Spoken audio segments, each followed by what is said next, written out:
প্রতিবাদ সভায় একটা আনন্দের কথা বলে প্রতিবাদের বক্তব্য আরম্ভ করব। আনন্দের বিষয় হচ্ছে সকালবেলায় হাজিরা দিতে গিয়েছিলাম।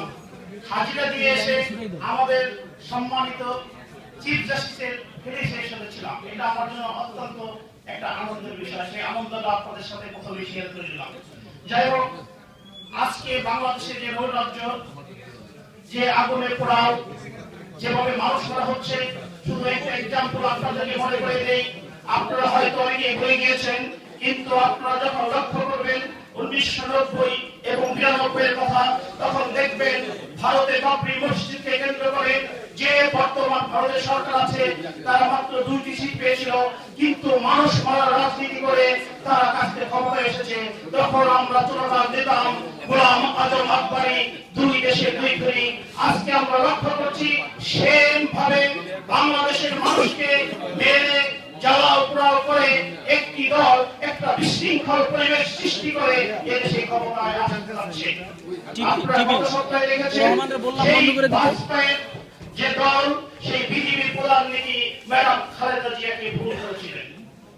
যদি ফোন করেছিল কি করেছিল না সেই কোশ্চেন নয়, কোশ্চেন হচ্ছে একটাই, যে তারা যে রায়ত করে মুসলমানের হিন্দু রক্তে ভারতের ভাগি রঞ্জিত করেছিল, তার চেয়ে বেশি এই ম্যাডাম খালেদা জিয়া নিরীহ মানুষ যারা জীবনের প্রয়োজনে রাস্তায় বের হয় তাদেরকে পুড়িয়ে মারছে। তাদের আত্মীয় স্বজন হসপিটালে সেই পুরা গন্ধ লাশের পিছে কান্নায় বারবার হাহাকার করছে।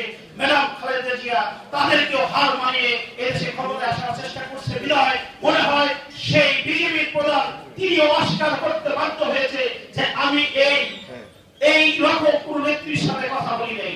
তিনিও লজ্জিত হয়েছে। তাই সংগ্রামী সাথী ও বন্ধুগণ, আজকে শুধু প্রতিবাদের সময় না, প্রতিরোধ করার সময়। আপনারা লক্ষ্য করেছেন জননেত্রী শেখ হাসিনা কাউকে স্পষ্টতই বলেছে, যারা আগুনে পুড়িয়ে মারে তাদেরও হাত আগুনে পুড়িয়ে দিতে হবে। তাই এই প্রতিবাদ সভায় বলতে চাই, যদি কখনো কোথাও লক্ষ্য করেন কোন মানুষ মানুষকে মারার চেষ্টা করে, আপনাদের সাথে হাত আছে, আমার সাথে হাত আছে, আমরা তাদের সেই পেট্রোল বোমা দিলে তাদেরকে মারবো। আমরা লক্ষ্য করেছি গত সপ্তাহে সুপ্রিম কোর্টে তালা মেরেছে, আমরা শুধু তালা ভাঙবো না, যা এখন তালা মারবে তাদের হাত বের